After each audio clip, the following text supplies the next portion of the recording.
Voilà,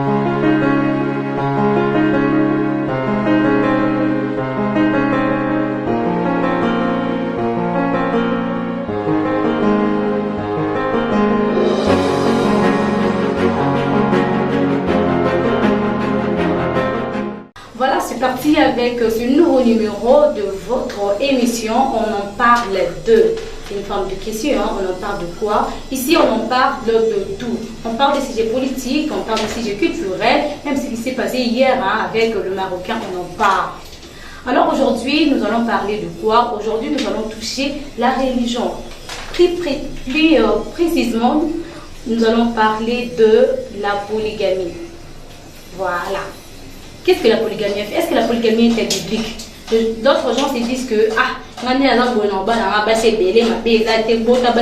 que la Bible dit qu'il faut remplir la terre. Donc ils disent que non, pour te mêler, pour avoir beaucoup de femmes, avoir beaucoup d'enfants, c'est un problème. Alors aujourd'hui, sur ces plateaux, on va parler autour de ces sujets. La polygamie. Est-ce que la polygamie est-elle biblique? On va le savoir sur ces plateaux avec mon invité à qui j'ai dit déjà bonjour, monsieur Daniel. Bonjour Madame Élisée, bonjour à tous ceux qui nous suivent. En tout cas, très content de passer dans ces nouveaux numéros de cette émission. On en parle déjà c'est une question comme tout le monde vous a entendu. Nous sommes là pour parler, comme vous l'avez dit tout à l'heure, de la polygamie. Pour moi, c'est une vraie question qui fait débat dans la société, surtout même dans les églises, avec l'exemple plus typique, les pasteurs Cass, qui a pratiquement plus de, je crois, 15 femmes, je crois qu'il a maintenant épousé une encore qui fait, je crois, 16 ou 17 femmes. Est-ce que... Deuxième. S'il n'avait pas chassé d'autres femmes, s'il n'avait pas chassé d'autres, ça allait être 17e. Voilà. Est-ce que la polygamie biblique, on va répondre sur cette question, en tout cas, très pertinente. On est là, on est journaliste, oui, mais un journaliste, d'abord, le premier des choses que on veut tous s'intéresser seulement à la politique et laisser d'autres aspects. Voilà. Vous voyez un peu. Étant journaliste, on doit maîtriser un peu tous les secteurs. Parce que lorsque peut-être demain on va t'appeler d'être chargé de communication d'un pasteur, si tu ne connais pas sur la Bible, comment est-ce que tu vas t'en sortir? Si tu ne connais pas un peu comment est-ce qu'une église peut évoluer, si tu ne connais pas un peu comment est-ce que qu'est-ce que la Bible prévoit, comment est-ce qu'on doit évoluer. Donc, étant journaliste, nous, on est appelé vraiment à connaître à 50, 60, 70% de tout ce qui se passe dans le monde.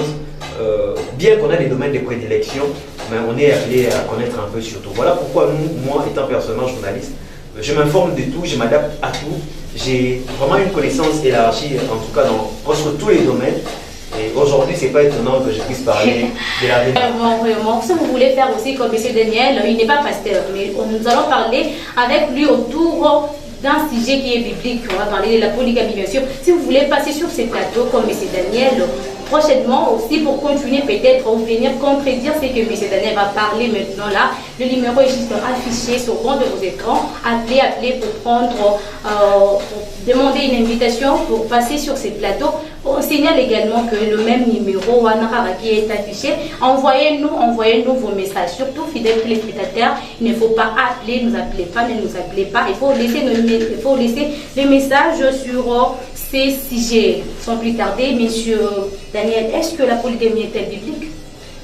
Oui, déjà, je réponds directement comme ça, parce que la polygamie est biblique. Mais avant d'aller pour définir d'abord ces concepts, je vais, vous savez, dans Actes 17, 11, on parle des chrétiens débérés, qui vérifiaient les Écritures, les enseignements. Ouais. Pourquoi j'évoque ces passages? Aujourd'hui, quand on vient pour examiner les Écritures, examiner tout ce qui est dit par les pasteurs, on nous traite de mauvais. Non. Pendant que les chrétiens débérés, ils recevaient l'enseignement d'un grand Paul, d'un homme comme Paul, qui était versé dans les Écritures, qui connaissait tout, qui avait la même matière, les mêmes enseignements que Moïse.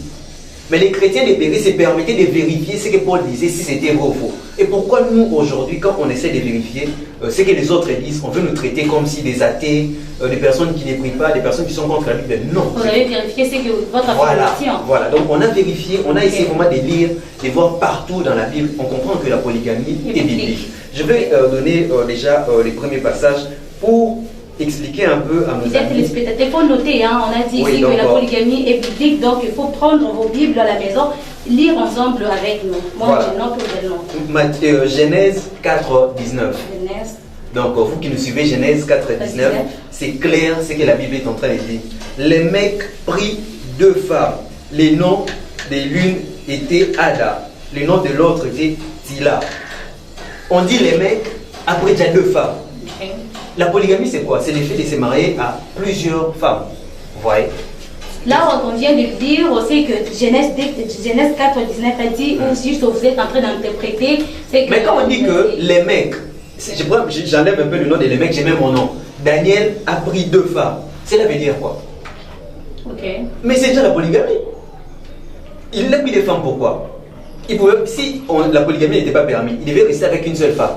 Mais quand on dit il prit 2 femmes, c'est que cela signifie clairement la polygamie. Un deuxième passage, peut-être ça semble un peu compliqué, mais ça c'est plus clair. Exode 21, 10.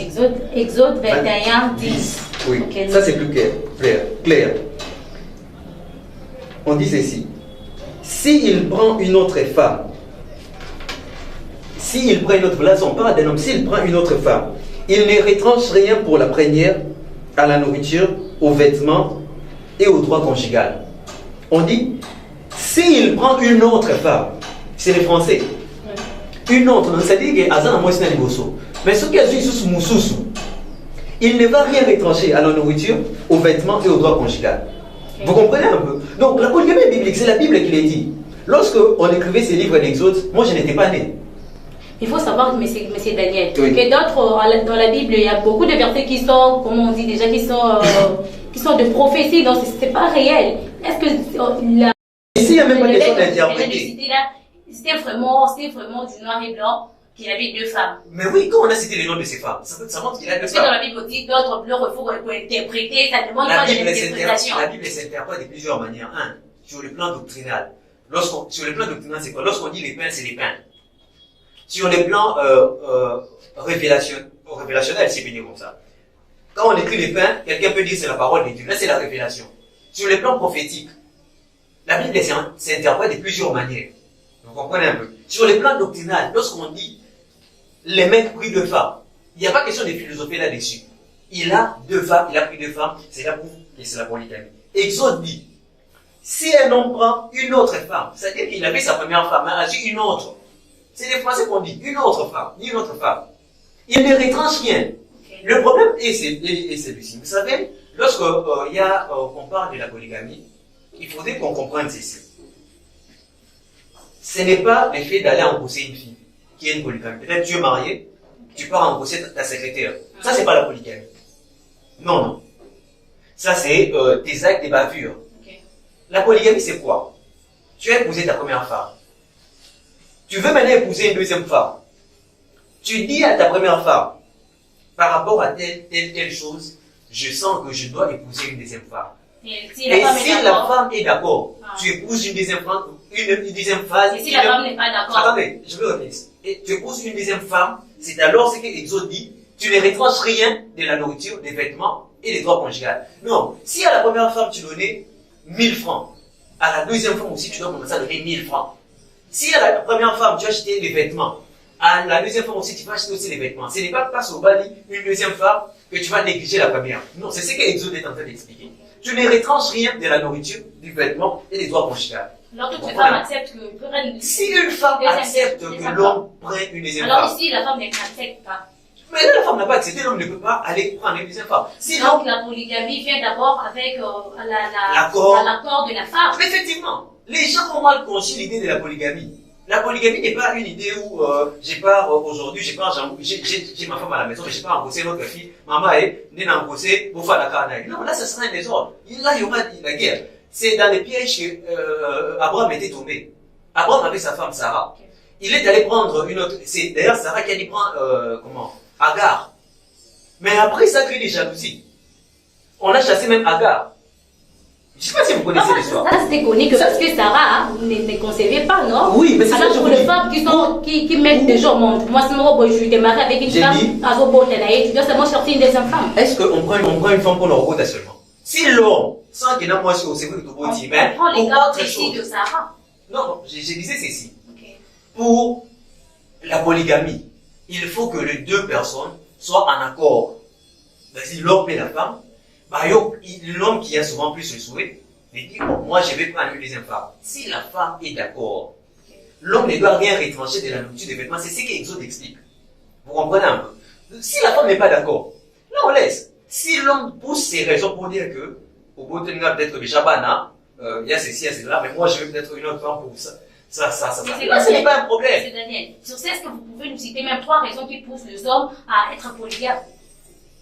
Pour vous citer... Parce que moi, je sais souvent, c'est parce que peut-être que la femme ne donne pas naissance et tout, la femme est stérile. Alors, en dehors de la stérilité, quelles sont les raisons qui peuvent pousser à un homme d'être polygame? Voilà. Vous avez déjà cité l'une des raisons. Non. La stérilité. Oui, là, c'est connu de tous. Là, c'est connu de tous. Si c'est connu de tous, c'est que vous acceptez qu'il y a la polygamie biblique. Non, parce que, moi, je vis... Je suis en train de vous citer. Oui. On ne peut pas enlever X pour laisser Y. Non. Si vous prenez la stérilité... Parce que je sais que vous allez tomber sur ça, c'est pourquoi... J'ai pris la stérilité 1. 2. Non, il ne faut pas citer la stérilité. Ok, je prends un autre aspect. Un homme qui a sa femme n'a que des filles. Cet homme veut un garçon. Et que la femme ne conçoit que premier mois dans la moitié, deuxième, cinquième mois dans la moitié, non. Il peut se dire que je prends une deuxième femme, à votre maman n'en parle. C'est une raison aussi. Deuxième raison, sur le plan intime. Des fois, certaines femmes ne satisfont pas leurs hommes sur le plan intime, disons, en chambre, tout ça. Je ne vais pas utiliser un peu certains mots parce qu'on est à la télé. Il y a des enfants qui peuvent nous suivre. Vous comprenez un peu. L'homme peut se dire, je prends une deuxième femme. Troisième femme, si peut-être le plan, excusez-moi, mais peut-être même intellectuel aussi. On peut pousser une femme aujourd'hui, mais on se rend compte que par rapport à un niveau que je veux, cette femme ne répond pas à certains critères. Donc je prends une autre femme qui a quand même étudié pour qu'il y ait un certain... Donc ce sont des raisons. Les raisons ne sont pas... Vous dites que tu ne savais pas que tu n'as pas même niveau avec la femme. Non, mais j'ai dit. Là, on est dans des raisons qui peuvent amener la polygamie. Si maintenant on entre dans les détails, quand j'ai épousé, il fallait savoir tout ça. Là, c'est un autre détail. Donc là, on reste dans l'idée où les raisons qui peuvent amener la polygamie. Vous comprenez un peu? Et c'est dans ça que moi je vous dis que la polygamie est biblique. Exode l'a expliqué 21. Mais je vais encore ajouter un autre passage pour vraiment cette fois-ci éclairer ce que les gens attendent. 2 Samuel 12. 2 Samuel 12, 8. Ça c'est l'exemple le plus clair, plus typique. La Bible dit ceci. J'ai mis en possession de la maison de ton maître. J'ai placé dans ton sein les femmes de ton maître. Et je t'ai donné la maison d'Israël et de Juda. Et si cela eût été peu, j'aurais encore ajouté. C'est Dieu qui parle à David au travers de Nathan. David est sorti avec la femme d'un soldat. Et Nathan vient pour lui dire tout ce qui s'est passé. Et maintenant, écoutez ce que Dieu dit. J'ai mis en possession de la maison de ton père. J'ai placé dans ton sein les femmes. On a mis au pluriel, on a mis les femmes. Et ce qui est grave, c'est que à la fin de ces 8e verset, la Bible a dit, si cela était peu, je t'aurais ajouté. Je prends un exemple, j'essaie d'interpréter ça. Prenez l'exemple que David avait 10 femmes. À la fin de cette phrase, on dit quoi? Si cela était un peu, je t'aurais ajouté. Oh, mais David avait 10 femmes, c'était déjà beaucoup. Donc si David disait que 10 femmes, on peut signer un bouquet, Dieu a encore ajouté des femmes à David. Voilà pourquoi moi je vous dis ici que la polygamie est biblique. Et je l'ai expliqué que un polygame n'est pas celui qui part engrosser une fille et puis l'amène à la maison pour dire non. C'est celui qui respecte certains nombres de la polygamie. C'est quoi ces règles de la polygamie? On vient d'en parler ici. Juste que si la femme donne son alba, on va dire moi je vois, il y a beaucoup de couples où que la femme n'est pas d'accord. La femme n'est pas d'accord et l'homme part prendre une deuxième femme. Le monde en haut. Alors dans ces cas-là, est-ce que la polygamie perd sa valeur ou la femme a raison ou la femme a d'autres choses à faire par rapport à l'acte que l'homme a posé? Voilà, vous avez totalement raison dans dans cette question en fait. Parce que cette question a déjà une partie de la réponse. Pourquoi j'ai dit ça? C'est comme dans ces métiers de journalisme. On a une certaine manière de faire les choses. Il y a la déontologie journalistique. Quand vous allez à l'encontre de cette déontologie, soit on doit vous arrêter, soit on doit vous écarter de ces mondes de journalistes. Vous comprenez un peu? C'est pareil qu'avec la polygamie.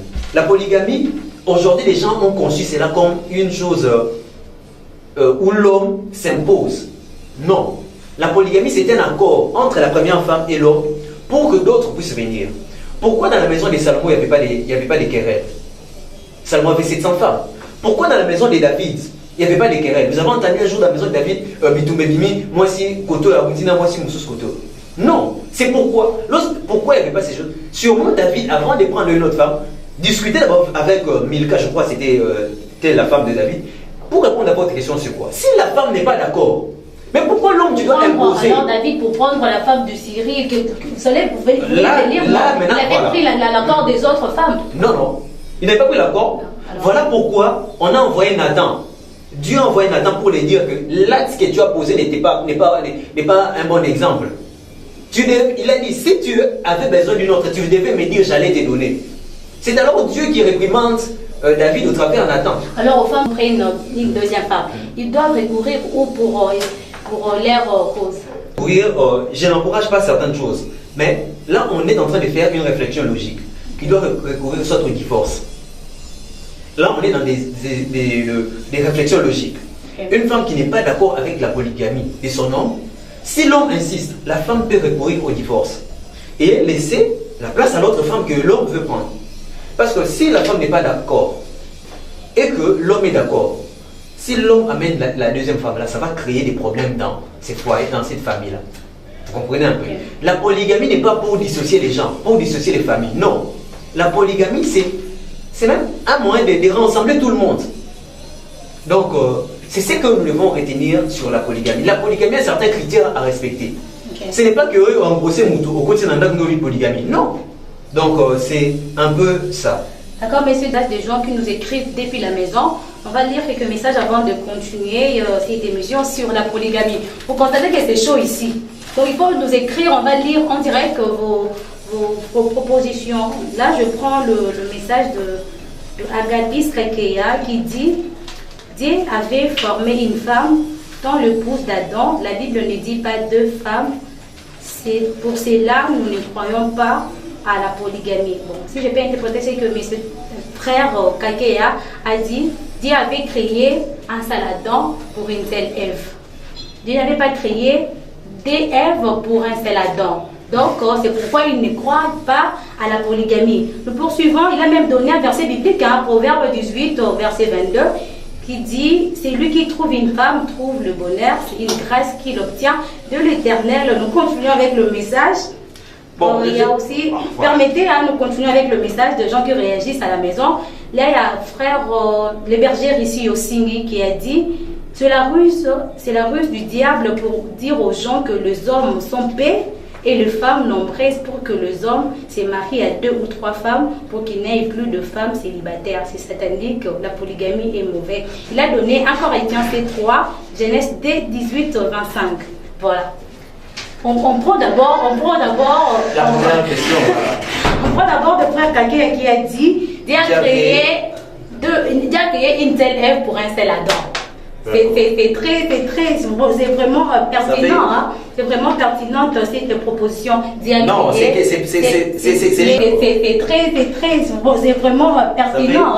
C'est vraiment pertinent cette proposition. Non, c'est l'ignorance.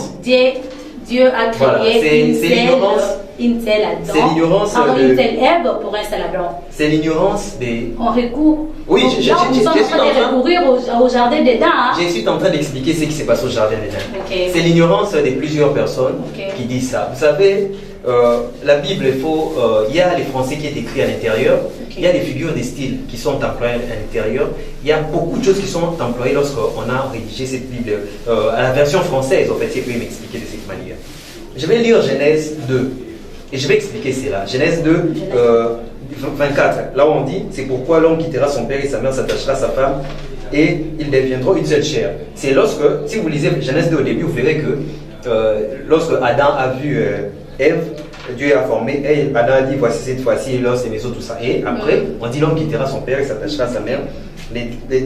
L'homme quittera. Même le verset que le frère Kaké a donné. Oui, c'est ça en fait.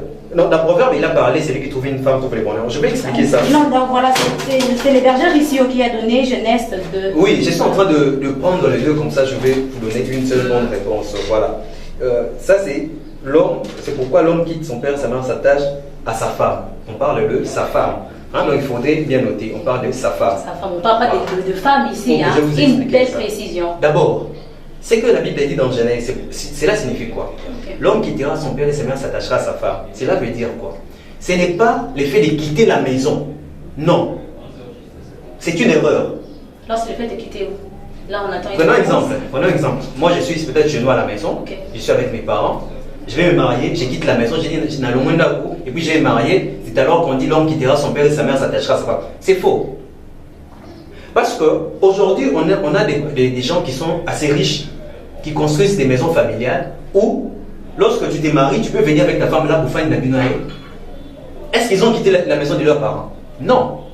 Ils sont toujours dans la maison de leurs parents. Qu'est-ce que c'est par ça, je vais dire, l'homme quittera son père et s'attachera? C'est sur le plan intime. Okay. C'est sur le plan intime. Voilà pourquoi il y a quelque part la Bible dit. Mais c'est Daniel, avant de. S'il vous plaît, je vais finir. Je vais probablement expliquer cela. Okay. Très bien. Il dit, quand la Bible dit l'homme quittera son père, c'est pour les plans intimes. C'est pour l'acte sexuel, excusez-moi de le dire. C'est pour ça. On dit qu'ils deviendront une seule chair. C'est ce que 1 Corinthiens 6, 16. On n'en révise pas, mais messieurs, frère, quelqu'un a dit pourquoi pas s'attachera à ses femmes. Ils ont bien précisé qu'à sa femme. Là, nous sommes à la Genèse, hein, depuis au commencement. Je vais revenir sur ça. J'explique d'abord, c'est qu'on dit l'homme quittera son père et s'attachera à sa femme, deviendront une seule chair. Okay. C'est sur l'acte sexuel, excusez-moi de le dire. C'est là qu'ils deviendront une seule chair. C'est ce que 1 Corinthiens 6, 16 dit. 1 Corinthiens 6, 16 dit quoi? Loin de là, ne savez-vous pas que celui qui s'attache à une prostituée est un seul corps avec elle? Car les deux deviendront une seule chair. C'est 1 Corinthiens 6, 16. Donc, si tu t'attaches avec une prostituée, vous devenez un seul corps aussi avec la prostituée. C'est ce que la Bible dit. L'homme quitte son père et sa mère, s'attache à sa femme, devient une seule chair. Donc, c'est-à-dire que sur l'acte intime. Maintenant, je reviens sur les Français dont vous avez utilisé sa femme. L'homme quittera son père et s'attachera à, on dit sa femme. Oui, à sa femme. Ok. On a dit sa femme, non? Oui, on a dit sa femme. C'est pour ça. On dit qu'ils deviendront une seule chair. C'est ce que 1 Corinthiens 6, 16 dit. On n'en révise pas. Mais messieurs, frère, quelqu'un a dit pourquoi pas s'attachera à ses femmes. Ils ont bien précisé qu'à sa femme. Là, nous sommes à la Genèse. Hein. Si je dois expliquer cela, moi je suis qui avec toi? Ton prochain, non? Évidemment. Je suis qui avec Joe? Son prochain, donc on donne ton prochain. Je suis qui avec Dipro? On va dire, toi tu es qui avec Dipro? Il est ton prochain. Tu es qui avec Joe? Il est ton prochain. Mais pourquoi la Bible n'a pas dit tu aimeras tes prochains comme toi-même? On dit ton.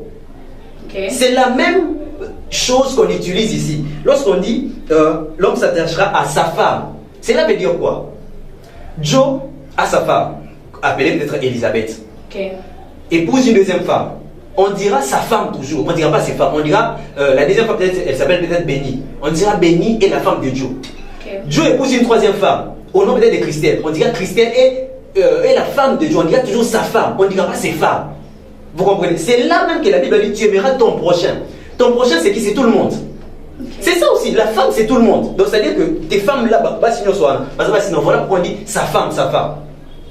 Donc, prenons l'exemple que Dipro, disons, Regina et, disons, je pourrais prendre peut-être Élisée est la femme de tel, et la femme aussi de l'autre. Et là, voilà, c'est ça qu'on explique. Quand on dit ça, ce n'est pas le fait que quand on a dit ça, que cela veut dire qu'on a parlé d'une seule femme. Non. Voilà pourquoi je vous ai dit au début, la Bible, on a utilisé les figures de style, on a utilisé un français, on a utilisé beaucoup de choses qu'il faudrait comprendre. Quand on dit tu aimeras ton prochain comme toi-même. Mais pourquoi on dit que le prochain c'est tout le monde? Moi je peux être ton prochain, Joe peut être ton prochain, Saddam peut être ton prochain. C'est ça, non? Voilà. Et si j'épouse aussi plusieurs femmes, et Marie sera ma femme, okay. Donc on va dire sa femme, c'est sa femme, Elisabeth sera sa femme, Intel sera sa femme. C'est ça. Alors on a compris avec les gestes. Une figure de style. So balobi ton ou ça veut pas dire que vous amenez bandelinade, vous n'allez pas y avoir ça et la question quand vous comprenez que Monsieur Daniel Kitenge vient de nous expliquer. Et puis, vous avez. Et puis j'allais rebondir sur une phrase. On a dit que c'est une magie satanique. Ah ok. Oui, voilà. Est-ce que Satan écrit la Bible? Bon, je peux recommencer ce qu'il avait dit. Oui, Rissio, je crois. Monsieur Gordon Rissio Singhi a dit c'est la ruse du diable pour dire aux gens que les hommes sont paix et les femmes sont nombreuses pour que les femmes se marient. Non, pour que les hommes, se marient à 2 ou 3 femmes pour qu'il n'y ait plus de femmes célibataires. Oui, je l'ai déjà entendu. On fait même ça dans des statistiques. Basi basé Bénin, Bali Baza Mouké, Bali Baba la base Misa Toumi, Bali pour Bisoba O tout la tête. Le problème, c'est quoi? Le chrétien, vous voulez tout renvoyer au diable. Okay. Si Adam a pu dire sa femme, dans un autre contexte, c'est parce que Adam avait vu qu'Ève. Si Adam avait vu d'autres femmes, il allait dire aussi comme ça à ces femmes-là. Vous voyez? Vous êtes certain? Oui. Si Adam avait vu d'autres femmes? Oui, parce qu'on a proposé une personne, voilà pourquoi Adam a parlé d'une personne. On peut comprendre que Dieu avait seulement proposé à Adam une seule femme, pas de femme. Deuxième chose, lorsque la Bible parle d'Exode 21, si un homme prend une deuxième femme qui ne retranche rien de ses vêtements, est-ce que c'est Satan qui avait écrit ces passages? Dans la polygamie, il n'y a aucune ruse du diable. Le problème de la polygamie, c'est respecter certaines clauses de la polygamie. La polygamie a des clauses. C'est pas la Bible qui l'a dit. Mais juste que nous, le vous avez mal conçu cela. Nous interprétons mal la Bible. C'est pourquoi, parce que, non, le berger Régio Singhi a dit que, parce que moi, on m'a enseigné ça à l'école. Et puis, on a fait la statistique, en fait, j'ai oublié c'était quoi. On nous avait montré une statistique pour nous dire que nous sommes nombreux et les hommes sont payés à motobar, tout là. Écoutez, ces calculs-là, il faudrait revoir ces choses. Oui, j'aimais tout le monde à défi, on doit revoir ces calculs-là. Parce qu'aujourd'hui, les gens meurent. Moi, dans le ça 10 ans, pour c'est même ces statistiques qui encouragent la polygamie. Non, c'est faux. Non, c'est faux. Parce que c'est écoutez, non, ça, ce sont les analyses des humains. Il n'y a aucune statistique là à l'intérieur. Okay. Rien ne prouve que tout le monde ne peut pas se marier. Rien ne prouve aujourd'hui que Mounion soit pas. Il y a des filles qui meurent à 25 ans. Est-ce qu'elle va aller? Ils ont prouvé que d'autres pas la écoutez. Une fille a poussé à 18 ans, est-ce qu'elle va aller? Alors, maintenant comment vous allez me dire que les statistiques on les a fait? Une fille à 18 ans, mais il ne faut pas oublier peut-être 2 hommes, il y a 25 ans. C'est pour vous dire ceci. C'est pour vous dire ceci. Ces statistiques-là, ce n'est qu'une réflexion. Cela n'est pas une preuve que pour dire à quelqu'un que statistiques et pour encourager polygamie. Non, c'est vrai que les femmes sont plus nombreuses que les hommes. Ok, on accepte. Mais ce n'est pas une raison pour dire qu'il y a moins de toucher polygamie. Non, j'ai prouvé bibliquement que la polygamie est écrite dans la Bible. Que la Bible a montré des passages où il y a la polygamie. Mais comment ils ne veulent pas dire ce que la Bible dit et veulent prendre autre chose, des statistiques, des autres choses. On fait un débat biblique ou bien on fait un débat sur les statistiques. On va poursuivre. Vous êtes à la maison. Si vous voulez contredire, c'est que M. Daniel Kitenge est entré déjà sur ce plateau. Le numéro est affiché sur le bas de votre écran. Il faut noter le numéro pour venir. On va vous inviter et aussi pour peut-être contredire. M. Daniel a dit que la polygamie est biblique et nous sommes en train de prendre le verset biblique pour ceux qui nous ont réjouis, qui nous ont trouvé au cours de cette émission. Mais c'est Daniel a donné Genèse 4, 19, Exode 21, 10 et 2 Samuel 2, 12 pour confirmer que la polygamie était le biblique. Si tu as des arguments contraires à ces deux messieurs, Daniel Kitenge, le numéro est juste affiché sur votre écran. Vous serez vraiment, nous serons honorés pour que vous puissiez passer sur ces plateaux, dire le contraire de ce que messieurs Kitenge est en train de dire. Monsieur Kitenge, nous prenons 2 autres messages des gens qui nous écrivent. En tout cas, je signale qu'il ne faut pas nous appeler. Nous sommes en direct, il ne faut pas nous appeler, il n'y a pas moyen de prendre vos appels. On prend juste 2 messages avant de chuter avec notre émission. L'air n'est plus de notre côté. Il y a un monsieur qui dit, c'est séparé, on cherche. Voilà. Il y a Maman Sephora Lukalou qui dit, dans la Bible, il y a plusieurs polygames, comme Abraham pour l'accomplissement de sa parole. Parce que Dieu avait dit à Abraham que c'est avec lui qu'il va remplir la terre, mais plus à notre époque. Donc pour Maman Sephora, la polygamie était dans le temps d'Abraham parce que Dieu voulait accomplir sa parole. Dans notre époque, il n'y a plus la polygamie. Il y a Monsieur Jacques qui dit, tous les polygames dans la Bible, femme abbé, pour faire voir au monde que la polygamie est un péché. Voilà, nous nous arrêtons là d'abord avec ces 2 messages. Non, on prend On prend le dernier. Les femmes sont nombreuses dans Rijali. On prend le message. Monsieur Kitenge, on vient de lire un message très important ici que la polygamie, David, on a dit que juste c'était pour l'accomplissement de la parole de Dieu que Dieu avait accepté que la polygamie soit pratiquée. Ce n'est plus de notre époque. Voilà, c'est ce que j'ai. Bon, c'est une réflexion aussi. Je vous accorde que 2 minutes parce que nous sommes là, nous sommes déjà à la fin. Voilà, peut-être la technique peut nous accorder encore quelques minutes parce qu'il y a vraiment de la matière à épuiser là-dessus. Donc voilà, j'ai dit ceci. Vous avez dit que la polygamie n'est que pour l'Ancien Testament. Mais c'est faux. La polygamie n'est pas que pour l'Ancien Testament. Si c'était pour l'Ancien Testament, on n'allait pas évoquer ça dans 1 Corinthiens, on va lire 1 Corinthiens 7, 29. 1 Corinthiens 7, 29. La Bible dit, c'est David qui dit. Voici ce que je vous dis, frères. C'est que le temps est court, que désormais, ceux qui sont mariés des femmes ne soient pas comme il n'y en a pas. C'est dans Corinthiens. Corinthiens, c'est le Nouveau Testament. 1 Corinthiens 7, 29 dit que ceux qui sont mariés des femmes ne soient pas comme... Parce que le temps est court. Cela veut dire quoi? La polygamie ne peut pas amener d'abord un homme en enfer. Ok. Oui. Vous croyez? Mais oui. Parce qu'on sait qu'il y a des temps. On dit les temps est court. Donc, c'est-à-dire concentre-toi sur autre chose. Là, c'est la polygamie. Déjà, aux yeux en mots. Je m'explique maintenant par rapport à ce qu'on a dit, la polygamie de l'Ancien Testament. Ok. La polygamie a été... Bon, vous avez parlé de l'Ancien Testament, ok. Lorsqu'on a mis la polygamie dans l'Ancien Testament, selon la loi, si on a mis une loi, prenons l'exemple que le mandat c'est de 5 ans. Si on veut que cette loi est dans la société, on doit amener une nouvelle loi pour dire que à partir d'aujourd'hui, loi, mandat il y a 5 ans, ils ont demandé comme 7 ans. Ça, je prends juste un exemple. Okay. Mais prouvez-moi bibliquement, depuis Genèse jusqu'à Apocalypse, quand Jésus est venu, Jésus condamne l'Apocalypse et condamne la polygamie. Prouvez-moi ces passages bibliques. Ok, c'est une question. S'il n'a pas condamné cela, okay, c'est qu'il était d'accord parce que la polygamie a commencé depuis l'Ancien Testament. Okay. Donc que les gens qui suivent, ce passage biblique qui montre que Jésus en venant sur terre okay, a dit que la polygamie n'existait plus à partir d'aujourd'hui. Il n'y a aucun passage. Mais au contraire, il y a des passages dans le Nouveau Testament qui appuient encore la polygamie, que je viens de lire ici dans Corinthiens 7, 29. On a dit, pour ceux qui ont des femmes, qui fassent comme si, qui ne tiennent plus compte de cela. Okay. Vous comprenez un peu? Donc, s'il n'y a pas une autre loi pour contredire la polygamie de l'Ancien Testament, c'est que la polygamie jusqu'à aujourd'hui reste encore en vigueur. Mais nous voyons que dans l'Ancien Testament... Deuxième chose, la personne qui a dit que les gens qui ont été polygames ont Koufi Mabé.